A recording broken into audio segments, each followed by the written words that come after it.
32장을 보겠습니다.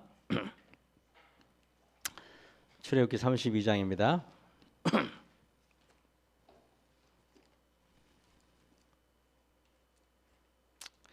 여기 1절 보겠습니다. 백성이 모세가 산에서 내려옴이 더딤을 보고 모여 아론에게 이르되 가로되 일어나라 우리를 인도할 신을 우리를 위하여 만들라. 이 모세 곧 우리를 애굽 땅에서 인도하여 낸 사람은 어찌 되었는지 알지 못함이니라.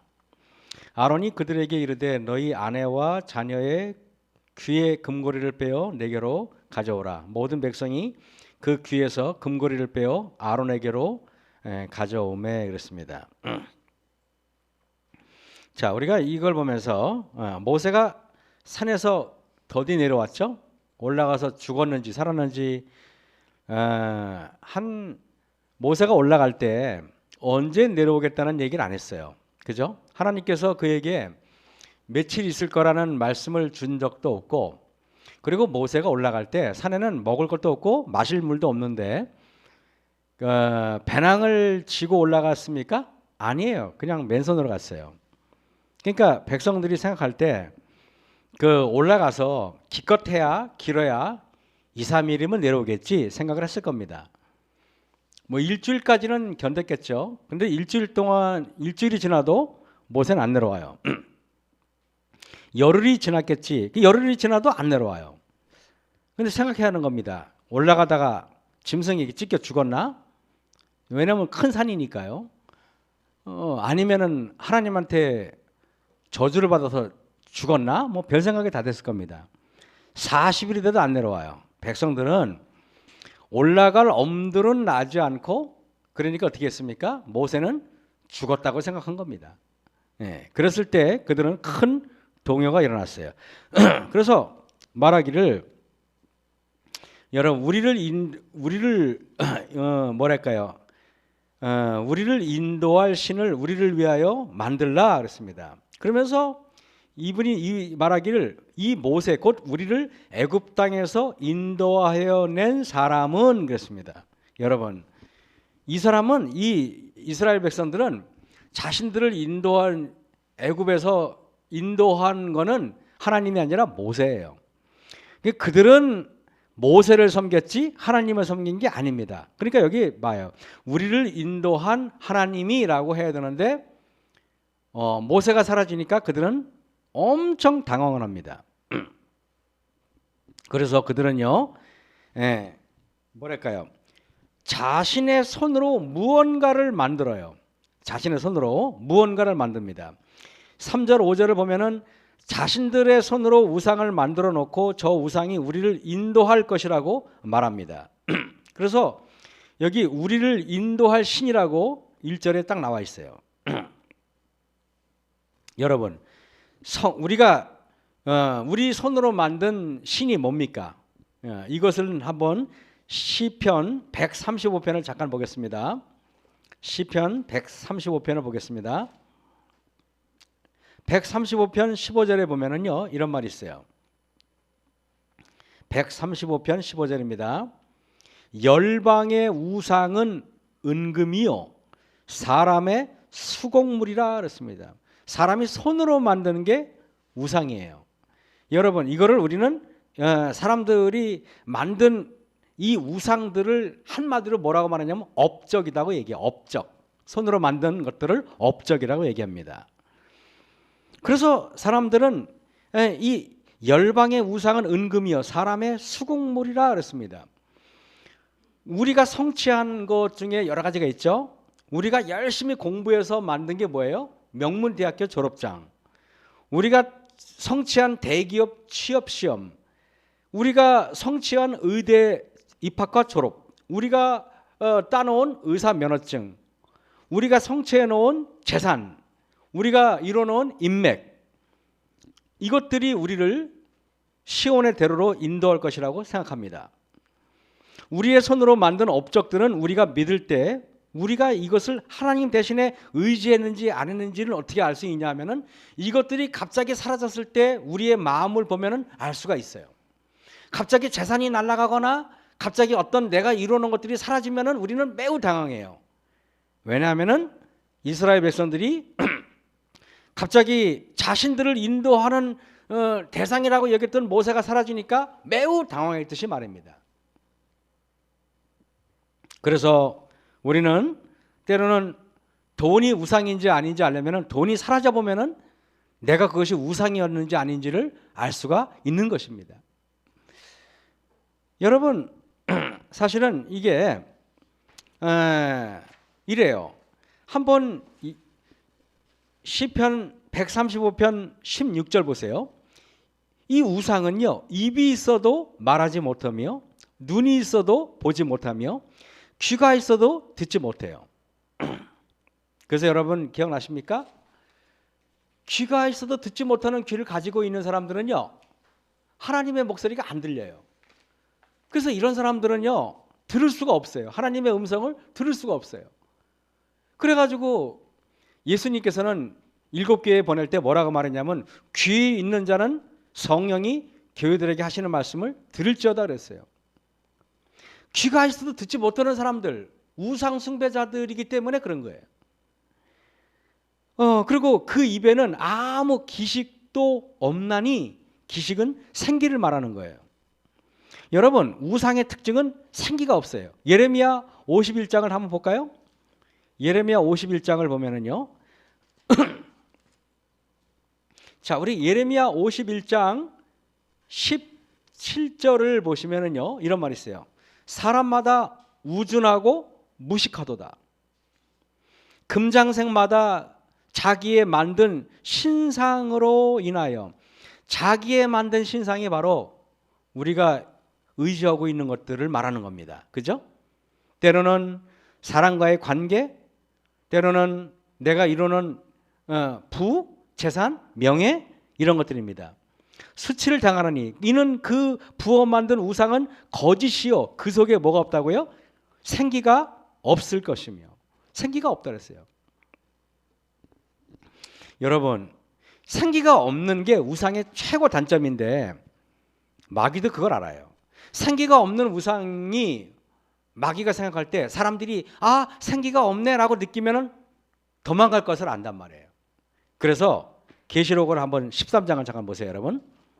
계시록 13장을 보시면은요, 자, 13장에 14절을 볼게요. 짐승 앞에서 받은 바 이적을 행함으로 땅에 거하는 자들을 미혹하여 땅에 거하는 자들에게 이르기를 칼에 상하였다가 살아난 짐승을 위하여 우상을 만들라 하더라 그랬어요. 그죠? 근데 저가 권세를 받아 그 우상에게, 짐승의 우상에게 생기를 주어 그랬죠. 왜냐하면 제가 얘기했잖아요. 우상은 생기가 없으니까 마귀가 사람들을 완전히 속이려면은 생기를 부어 넣어야 돼. 그래서 우상에게 생기를 주는 일을 해요. 앞으로 그런 일들이 일어날 겁니다. 그래서 여러분, 우상에게 생기를 주는 일들은 마지막 시대에 굉장한 이슈가 될 겁니다. 그 사람들은요, 이 우상에게 생기를 준 것들이 움직일 때 사람들은 다 그것을 하나님이라고 섬길 것입니다. 그죠? 저는 이걸 보면서 그 우상의, 짐승의 우상에게 생기를 주어 우상으로, 아까 제가 그랬어요. 우상은 시편에 보면 뭐라 그랬어요? 말하지 못하고, 맞죠? 또 뭐라고요? 듣지 못하고, 또 뭐예요? 보지 못한다 그랬잖아요. 그리고 놀랍게 뭐라 그러는데 그 단점들을 다 커버해요. 생기를 주어 짐승의 우상에게 말도 하네? 그래 안 그래요? 우상이 말을 해요. 말하게 하고 또 짐승의 우상에 경배하게 해요.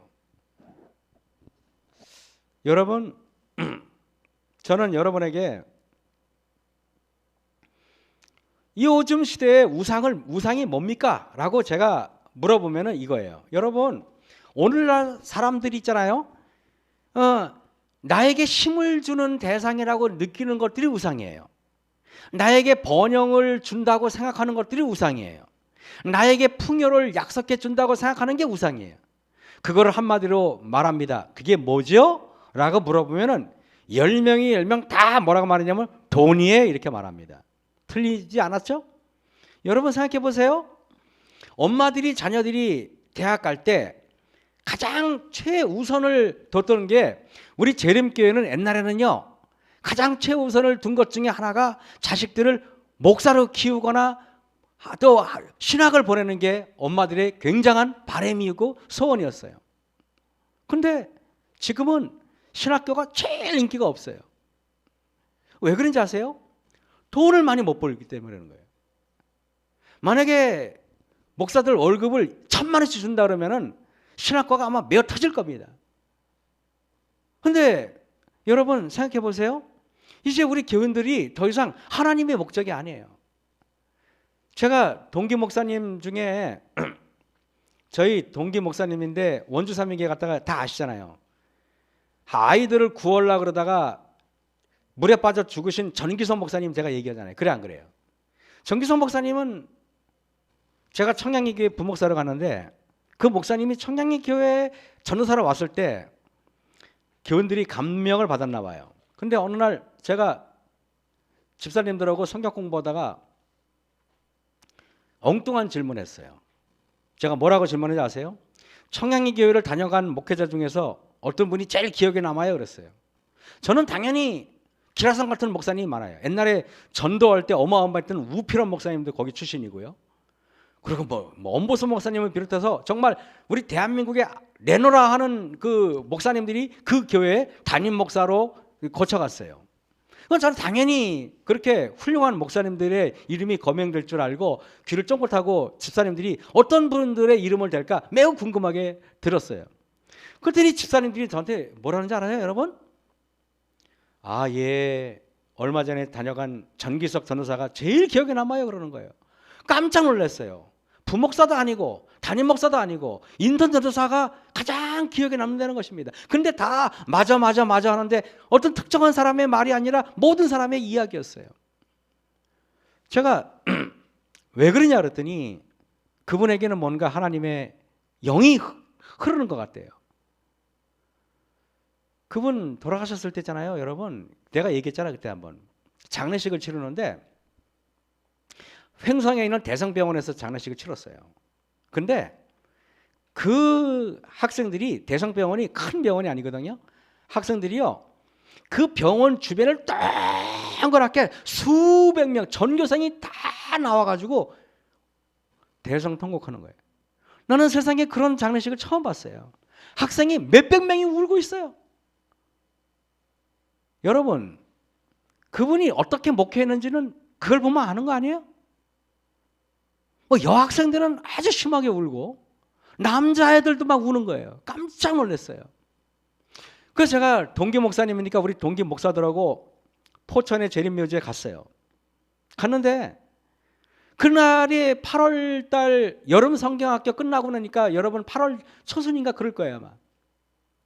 제 기억으로는 8월 3일인가 그랬는데 어떻게 날이 있잖아요. 구름 한 점 없는 날 알죠? 왜? 여름에 실구름 하나 없는 그런 날이었어요. 진짜로. 얼마나 태양빛이 뜨겁게 장렬하는지. 그래가지고 장례식 때 너무 뜨거우니까 이렇게 천막을 쳤어요. 이렇게. 너무 이게 예배를 드릴 수 없을 정도니까. 근데 여러분, 자 이제 그 시신을 매장을 하려고 이렇게 이렇게 넣잖아요. 하관하잖아요. 그때 어떤 일이 벌어졌냐면 갑자기 하늘이 검은 구름이 그 포천 거기 상공에 삥 눌러 있는데 캄캄한 구름이 쫙 몰려오고 멀리 봤는데 거기서 한 1km 떨어진 그 후방에는 구름 한 점 없는 거예요. 기적 아니에요? 이걸 제가 여기서 단상해서 이거를 거짓말한다는 게 말이 안 되잖아요. 일부러 이런 말 지어내기도 어렵죠, 그죠? 비가 쏟아지는 거예요, 비가. 그리고 장례식이 딱 끝나고 나갔는데 구름이 싹 사라져버렸어요. 하나님께서 강력하게 임한다는 거죠. 그래서 제가 왜 이 얘기를 하는지 아세요? 정기선 목사님 동생은 강릉 고등학교를 졸업하고 서울대학교 약대를 들어간 사람이에요. 근데 정기선 목사님은 그 동생보다 공부를 훨씬 잘하는 사람이고 약대 아니라 어지간한 대학교 의대도 그냥 무사 통과할 수 있는 사람이에요. 근데 신학과 가는 이유는 딱 하나예요. 뭔지 아세요? 어머니가 과부로서 아들을 혼자 키웠는데 어머니가 큰아들은 목사가 되는 게 어머니의 꿈이었어요. 그래서 신학을 보낸 거예요. 여러분, 이런 미담이 요즘에는 참 어려워요. 그죠? 제가 여러분 만약에 돈이 그분의 삶의 목적이었다면 신학교는 절대 가면 안 되는 곳이에요. 여러분, 제가 여러분에게 이야기를 할 때 그 어머니 정기선 목사님 어머니가 쓴 편지가 8페이지인가인데 우리가 동기들이 포천 재림묘지에 갔더니 그 이렇게 꽃 그 화병 같은데 어머니의 편지가 꽂혀 있는 거예요. 그거를 우리가 갖다가 복사해 가지고 우리 집 어디 있을 거예요. 그 아마 제 설교 노트에 제가 복사해서 내가 거기다 붙여놨을 거예요. 왜 어머니는 그렇게 했을까요? 강릉 중앙교회 집사님이었죠. 어머니는 돈이 나의 삶에 힘을 약속하지 않고 번영을 약속하지 않고 풍요를 약속하지 않는다는 걸 너무 잘 알았기 때문에 그렇게 한 거예요. 저는요, 여러분 정말 우리가 당신의 가장 큰 목적이 뭡니까? 그러면 돈이라고 말하는 사람 한 명도 없어요. 저는 알아요. 근데 여러분 그거 아세요? 근데 너 어떻게 살았으면 좋겠어? 라고 물어보면은 돈이 목적이에요 라고 말하는 사람이 우리 재림교회는 단 한 명도 없는데, 그런데 과연 그들의 삶의 목적이 하나님이냐? 그건 제가 좀 이따 제가 설명을 할게요. 그 판별할 수 있는 방법은 간단합니다. 여러분 제가 한번 여러분 다니엘 한번 4장을 볼까요? 우리는 매일 우리 마음속에 거짓말을 해요. 내가 돈이 우상인데도 그것도 모르고 인정을 안 해요. 저는 여러분에게 제 삶에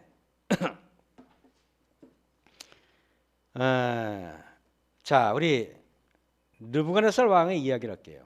여러분, 느부갓네살이 이상한 꿈을 꿨어요. 지금 두 번째 꿈을 꾸는 거죠. 신상을 보고 이번에는 이제 자기 개인적인 꿈을 꿨어요. 그런데 다니엘 2장처럼 느부갓네살 왕이 번민이 굉장히 심해요. 그래가지고 다니엘을 불러요. 다니엘을 부르는데요, 그가 다니엘을 이렇게 평가합니다. 다니엘 4장 6절 보세요. 아니 8절. 그 후에 8절입니다. 그 후에 다니엘이 내 앞에 들어왔으니 그는 내 신의 이름을 쫓아 벨드사살이라 이름한 자요. 여러분, 다니엘은 느부갓네살 왕이 자기 신의 이름을 붙여줬어요. 아마 다니엘이 세 친구보다도 다니엘이 특별한 친구였다는 건 분명한 겁니다. 그래 안 그래요? 그런데 그의 아내는 자기 신의 이름을 붙여줬는데 말입니다. 그의 아내는 거룩한 신들의 영이 있는지라 그랬어요. 다니엘은 자기 신의 이름을 붙여줬는데 자기가 믿는 신이 있는데 다니엘이 그 아내는 자기가 믿는 신보다 훨씬 더 뭔가 다른 신이 있다 이 말이에요, 여러분. 그래 안 그래요? 근데 9절에 보세요. 박수장 벨드사살아, 내 안에는 거룩한 신들의 영이 있은즉 그랬죠. 내 안에 탐욕이 가득하잖아요. 그러면 하나님께서 계신 거 아니에요. 내 안에 거룩한 신들의 영이 있은즉, 거룩한 신들의 영이 있잖아요. 그러면 내 환경에서 일어난 일 때문에 분노하거나 화나거나 초조하지 않다는 거예요. 내 안에 거룩한 신들의 영이 있는 사람은 이런저런 일로 염려하거나 이런저런 일로 의기소침해지지 않아요. 내 안에 거룩한 영들의 신이 있으면은요, 이런저런 일로 교만하거나 이런저런 일로 낙담하지 않습니다. 제가 여러분 이걸 보면서 근데요, 다니엘 4장 16절에 느부갓네살 왕은 어떤 건지 아십니까? 이래요. 그의 마음은 변하여 인생의 마음과 같지 아니하고 짐승의 마음을 받아 그랬어요.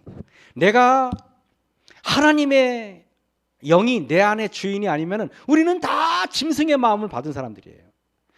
중간지대는 없다는 사실을 아셔야 돼요. 내가 하나님과 짐승의 우상과 가운데 서 있는 사람이라고 착각하지 마세요. 나는 여기 아니면 여기라는 사실을 알아야 돼요. 여러분, 제가 이걸 보면서 18절입니다. 나 느부갓네살 왕이 이 꿈을 꾸었나니 너 벨드사사라 그 해석을 밝히 말하라. 내 나라 모든 박사가 능히 그 해석을 내게 알게 하지 못하였으나 오직 너는 능히 하리니 이는 거룩한 신들의 영이 내 안에 있음이라 그랬어요. 느부갓네살 왕이 봐도 다니엘은 돈이나 명예나 권력이 그를 움직일 만한 요소가 아니라는 게 보여도 아는 겁니다. 나는 과연 내가 어떤 사람인지 알려면은 내가 정말 그런 것들이 나를 좌지우지되는 사람 아니에요. 남의 칭찬 따위가 나를 움직여거리는 사람이 돼서는 안 돼요.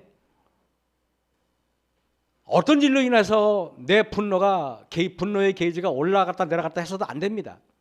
그거는 내 마음에 짐승의 우상을 받았기 때문에 그런 거예요. 우리는 하나님의 거룩한 영이 다니엘처럼 있으면요, 다니엘은 어떠한 사소한 일 때문에 그의 감정이 흔들리거나 사소한 일 때문에 그의 감정이 동요되지 않아요. 그런데 다니엘 한번 4장 28절 볼까요?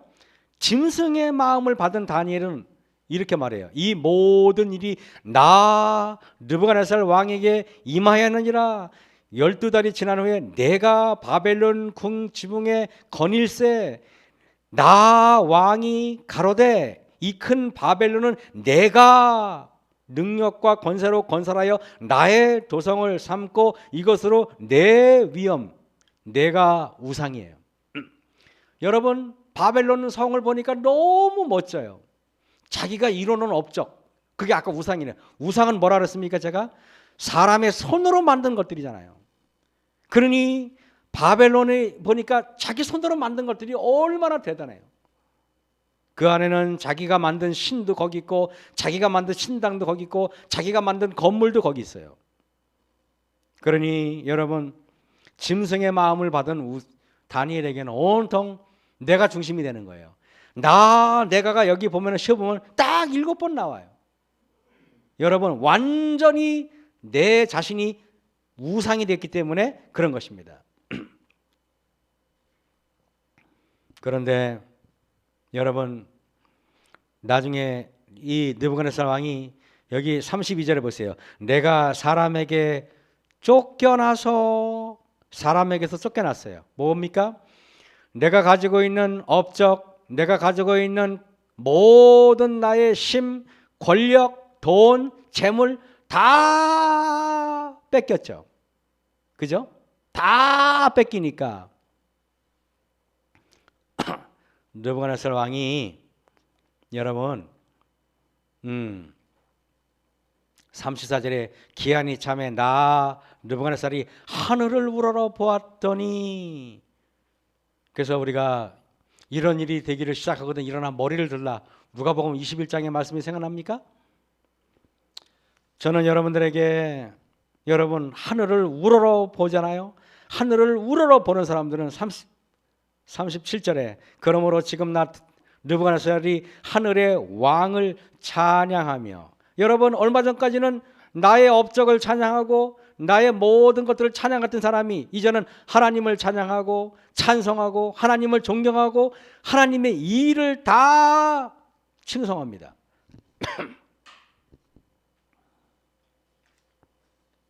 여러분, 사람들이 가장 바라는 것 중에 뭔지 아십니까? 내가 로또에 당첨돼 가지고 일확천금을 꿈꾸는 게 우리의 목적일 수 있어요. 저는 이렇게 해요. 사물에 집착하는 거를 패티시즘이라고 얘기해요. 사물의 자체에 집착하는 겁니다. 사막을 걸어갈 땐 물이 다이아몬드보다 더 중요합니다. 물이 대단한 어떤 물질이 아니라 그냥 나의 갈증을 풀어줄 대상이기 때문에 그렇겠죠. 뭘 위해서 풍요가 필요합니까? 뭘 위해서 힘이 필요합니까? 뭘 위해서 번영이 필요합니까? 여러분, 인간은 어떤 수단을 고정시켜 놓고 싶어 해요. 예를 들면은 여러분, 어떤 수단적인 대상을 그냥 우리 인생에 흘려보내야 되는데 우리는 그것은 우리를 마음에 고정시켜 버리기를 원해요. 그 고정된 상을 우리는 우상이라고 말을 해요. 예를 들면은 돈을 내 마음속에 고정시켜 버리길 원한단 말이에요. 내 통장에 고정시켜 버리길 원하고 내 부동산에 고정시켜 버리길 원하는 거예요. 그러면 우상이 되는 거예요. 돈은 흘려보내야 되는 거예요. 제가 우리 그 조명준 장로님이 만났을 때 그런 얘기를 했다고 제가 그랬죠? 조 장로님이 이런 말씀을 해서 제가 큰 감명을 받았는데 그 장로님이 이러시더라고요. 저한테 뭐라고 말씀하시냐면은, 목사님, 신앙이란 내 속에 정체되어 있으면 우상이래요. 신앙이든 사랑이든 친절이든 내 속에서 다른 사람으로 흘러 들어가는 내가 통로가 돼야지, 내 속에서 고정되고 내 속에서 웅덩이가 되면은 사해바다가 되는 거예요. 매우 놀라운 얘기예요. 그래서 지난번에 홍명관 목사님이 오셔서 나의 인생의 목적은 통장의 잔고를 0으로 하는 거다 그랬잖아요. 실제로 그렇게 살고 계시고 제가 목사님의 그 이야기를 듣고 제가 집에 가서 한참을 생각해 봤어요. 그 설교를 들어보고 다시 녹화된 거를. 그러면서 나도 앞으로 그런 인생을 살아야겠다라는 생각을 하게 됐습니다. 그래서 제가 밥 먹을 때 홍명호 목사님 손을 잡고 제가 앞으로 목사님의 뒤를 따라가겠습니다 라고 말했어요. 여러분, 이스라엘 백성들은요, 그들의 마음에 고정시켜 버리기를 원했던 게 뭔지 아십니까? 신앙도 그들의 마음에 고정시키기를 원했어요. 예를 들면은 예루살렘 성에 하나님을 고정시켜 놓기를 원했어요. 하나님은 여기 계셔. 그래서 예루살렘 성이 거룩한 거야 라고 얘기해요. 이런 마음을 가진 사람의 특징이 뭔지 알아요? 단상에는 신발 신고 올라가면 절대 안 돼요. 여러분, 그게 마음에 거룩해서가 아니라 그들의 마음이 그런 마음으로 인생을 살아가면 그분은 하자가 없는 사람이에요. 진짜로. 내 말이 부정할까봐 신발을 벗는 마음으로 살아야 되는 거예요. 교회 단상에 올라갈 때만 그러는 게 아니라 매사가 그래야 되는 거예요. 근데 그분은 교회에 와서 단상에만 올라가면 거룩하고 나머지는 안 거룩하거든요. 그러니까 문제가 있는 거예요. 저는요, 하나님께서 이스라엘 백성들이 예루살렘 성을 우상으로 신으로 받으니까 하나님을 섬기는 게 아니라 솔로몬 성전을 섬기는 거예요. 그래서 하나님은 솔로몬 성전 안에만 하나님이 계시지 않는다는 걸 너무나 그들에게 명확하게 하기 위해서 솔로몬 성전을 바벨론을 통해서 없애버렸어요. 그러고 나서 이스라엘 백성이 깜짝 놀랍니다. 하나님께서 사라진 것처럼 느껴진 거예요. 근데 여러분, 다니엘 보니까 느부갓네살 왕이 뭐라고 말하는지 아십니까? 내 안에는 거룩한 신들의 영이 거하는 것 같아 라고 말했어요. 그래서 하는 거예요. 하나님의 거룩한 영은 건물 안에 있어야 될 게 아니라 우리들 마음에 있어야 된다는 것을 보여주는 거예요. 다니엘서가. 예루살렘 성이 멸망된 다음에 하나님께서 다니엘과 세 친구를 통해서, 에스겔을 통해서, 이사야를 통해서, 예레미야를 통해서, 수많은 선지자를 통해서 하나님께서는요, 하나님의 영이 우리 안에 계셔야지. 여러분, 건물 안에 계시지 않는다는 걸 보여주는 거예요. 그래서 하나님께서는요 그렇게 했는데 이스라엘 백성들이 또 포로에서 와가지고 먼저 세운 게 뭐냐면은 성전부터 만들어요. 성전 만드는 게 나쁘다는 게 아니에요. 그런데 점점 하나님께서 바벨론에도 계시고 애굽에도 계시고 한국에도 계시다는 사실이 점점 어디로 모아지냐면 하나님을 점점 예루살렘 성전으로 제한하려고 그러는 거예요. 우리 조심하셔야 됩니다. 하나님이 제7일 안식일 예수 재림 교회 안에만 계셔야 된다고 우리는 착각하고 있어요. 그래서 우리는 지금 이스라엘 백성들 보세요. 이 지구상에 가장 잔악한 무리고 가장 악마 같은 나라가 이스라엘이잖아요. 지금 하는 짓 보면은 모든 매스컴 그래가지고요. 여러분 한번 보세요. 그냥 이 미국 대통령이 쩔쩔매는 이유가 뭔지 아세요? 미국 대통령 선거는 유대인들의 지원이 아니면은 절대 선거 자금을 댈 수 있는 사람이 없어요. 선거철이 되면은 유대인들은 국회의원이고 대통령이고 모든 선거 자금의 60%에서 80%를 다 대준대요. 그러니 모든 세계에 있는 여러분 뭐 뉴욕 타임즈 뭐 저널리스트고 뭐 유명한 뭐 CNN이고 다 유대인 거예요. 팔레스타인들이 얼마나 잔악하게 사는지 우리는 방송에 한 번도 안 나오잖아요. 그런 무지막지하고 마귀 같은 나라가 된 이유가 왜겠습니까, 여러분? 아주 가장 잔혹한 나라가 됐죠, 이 지구상에. 우리 재림교회가 만약에 이런 마음을 버리지 않는다면은 우리도 그런 집단이 될 수가 있다는 사실 여러분 아셔야 돼요.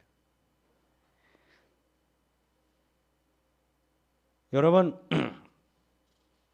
마태복음 6장 24절 잠깐 볼까요? 마태복음 6장 24절입니다. 마태복음 6장 24절에 이런 말이 있어요. 한 사람이 두 주인을 섬기지 못할 것이니 혹 이를 미워하며 혹 저를 사랑하거나 혹 이를 중히 여기며 저를 경히 여김이라. 너희가 하나님과 재물을 겸하여 섬기지 못하느니라 그랬어요. 야, 여러분 우리가 하나님도 섬기고 돈도 섬길 수 있다는 말입니까? 아니에요. 사랑은 절대 나눠지지 않는다고 말을 해요. 나눠지지 않는 마음의 상태를 사랑이라 해요. 나눌 수 없어요. 하나님께서는 중간지대가 없어요. 그러니까 돈을 더 사랑할지 하나님을 더 사랑할지 택하라는 것입니다. 근데 내가 하나님을 더 사랑하는지 돈을 더 사랑하는지 뭘 보면 아냐? 사랑이란 시간을 많이 나누고 싶은 대상이 사랑이래요. 내가 인생을 살면서 돈 버는 일, 내 직업을 더 많이 생각하는 사람은 하나님을 사랑하지 않는 사람이래요. 분명하죠? 여러분, 그래서 우리는 무엇을 더 사랑하는가는 무엇을 더 생각하는가와 같은 얘기를 해요. 무엇을 더 많이 생각하느냐가 무엇을 더 사랑하는가를 결정하는 겁니다. 저는 돈 사랑 안 해요. 저는 하나님 사랑해요. 돈을 더 사랑한다는 사람이 지구상에 어디 있습니까? 하나님을 사랑하지 않는다고 말하는 사람이 어디 있어요? 그러나 실제로 내가 그런 고백을 했던 내가 하나님을 더 사랑한다고 고백을 할지언정 하루 종일 내 머릿속에 무엇을 더 사랑하는지를 보면은 분명히 내가 사랑하는 대상, 내 우상이 누군지를 알 수 있다는 겁니다. 나의 고백이나 허언이 나의 신앙을 결정하는 것은 아니기 때문에 그런 것입니다. 내가 돈이 목적인 사람은요 반드시 하나님을 돈을 버는 도구로 만들어 버린대. 그래서 내 기도를 보면 알아요. 하나님 돈 좀 주세요 라고 말하면 이미 그 사람은 돈이 우상인데 하나님을 보조수단을 여기서 돈을 많이 벌게 하는 매개체로 하나님을 사용한다는 것입니다. 그런데 하나님이 목적인 사람은 돈이 그냥 도구에 불과한 거예요. 돈은 내가 살기 위해서 그냥 보조수단이지 돈이 목적이 될 수는 없다는 것입니다. 돈이 목적이 되면 돈이 우상이 되는 것이고 하나님은 돈을 위한 보조 수단이 되는 거예요. 돈은 섬기는 대상이 될 수도 없는데 인간은 묶이게 되면 돈을 섬기게 되고 섬긴다는 뜻이 종이 된다는 뜻이에요. 돈을 주인의 위치에 올려놓고 놓다는 뜻이죠. 디모데전서 6장을 잠깐 볼까요? 디모데전서 6장 10절입니다. 디모데전서 6장 10절에 이런 말이 있어요. 돈을 사랑함이 일만하게 뿌리가 되나니 그랬습니다. 여러분, 돈이 일만하게 뿌리가 아니라 돈을 사랑하는 게 일만하게 뿌리라 그랬어요. 그죠? 우리는 이걸 오해를 하면 안 됩니다. 여러분이 열심히 일하는 것을 정죄하는 거 절대 아니라는 거 알죠? 여러분 내 직장에 최선을 다하는 거 되게 중요합니다. 하지만 내 직업이 우상이 돼서는 안 된다는 뜻이에요. 먼저 하나님께서 나의 목적이 돼야 돼요. 내 삶의 목적이 돼야 돼요. 제가 이제 6월 이제 다음 주 월요일부터 새벽 기도회를 아침 줌으로 이제 드린다 그랬잖아요. 그죠? 혼자 하는 거 아니고 이제 같이 옆에 하는데 벌써 개신교인들 중에서 여기 들어오겠다는 사람이 많아요. 저는요 앞으로 이게 엄청난 반향을 일어날 것 같아요. 제7일 안식일 예수님교 색깔을 다 없애버렸어요. 저는 원래부터 재림교인도 아니었고 저는 개신교에 있었기 때문에 그들의 마음을 잘 알아요. 올해부터 시작을 하는데 아마 이것을 유튜브에 따로 아침 예배라고 아침 새벽 기도라는 이름인가 아침 기도라는 이름으로 우리가 만들 거예요.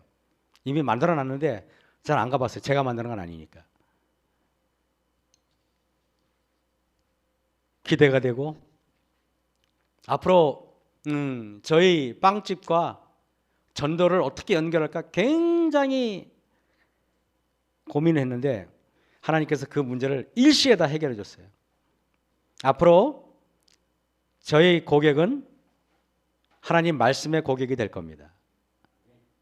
저는 앞으로 이제 그래서 여러분 제가 죄송하지만은 이제 전도지 또 뿌리고 전도회 하는 게 큰 의미 없어요. 솔직히 말하면 전도는 앞으로는 실생활에서 하는 게 전도예요. 몇 번 집회한다고 사람이 마음이 바뀌는 사람은 없어요. 그런 경우는 없습니다. 생활 속에서 나의 삶을 오픈하고 내가 믿고 있는 하나님을 오픈했을 때 하나님께서 그들의 마음의 역사에서 거룩한 영들의 마음이 사람과 사람을 통해서 흘러 넘쳐야지 몇 번 앉혀놓고 몇 번 설교한다고 변하는 그런 시대는 지났습니다. 그래서 정말 전도회를 이제 매일 하겠다는 뜻이에요. 제 말은. 뭔 말인지 알죠? 그죠? 제가 별 전도회 뭐랄까 열심히 없어서 그러는 거 아니에요. 저는 그럼에도 불구하고 이번 전도회를 하는 이유가 뭔지 아십니까? 저와 여러분들을 위해서 하는 거예요. 저와 여러분들이 마음속에 다시금 예수님의 말씀으로 뜨거워지길 원해서 하는 거예요. 그래서 정말 가장 영성 있는 목사님을 제가 특별히 모신 것도 우리들의 마음을 다시 한번 점검하고 우리들의 마음을 예수님께 고정하기를 원해서 제가 그렇게 하는 거예요. 여러분 우리 보면은요 디모데전서 6장 17절을 잠깐 볼게요. 내가 이 세대의 부한 자들을 명하여 마음을 높이지 말고 여러분 부한 자들을 명하여 마음을 높이지 말고 왜 하나님께서는 부한 자들에게 특별히 그랬을까요? 우상을 숭배하기 때문에 마음이 높아졌기 때문에 그런 거예요. 그죠? 그 다음에 정함이 없는 재물을 소망을 두지 말고 재물에 소망을 두지 말고 오직 우리에게 모든 것을 후히 주사 누리게 하시는 하나님께 두며 선한 일을 행하고 선한 사업에 부하고 나눠주기를 좋아하는 동정하는 자가 되게 하라 그랬죠. 그래서 제가 여러분에게 이런 명언을 하나 드릴게요. 돈을 쌓아 놓으면 냄새가 나고 썩지만 거름처럼 흩으면 생명을 낳는 도구가 됩니다. 이것들을 위해서 제가 오늘 이런 설교를 하는 것은 나중에 여러분들이 이제 몇 개월이 지나고 되면은 나중에 제가 왜 이런 얘기를 오늘 선언적으로 여러분들에게 했는지를 나중에 제가 고백하게 될 겁니다.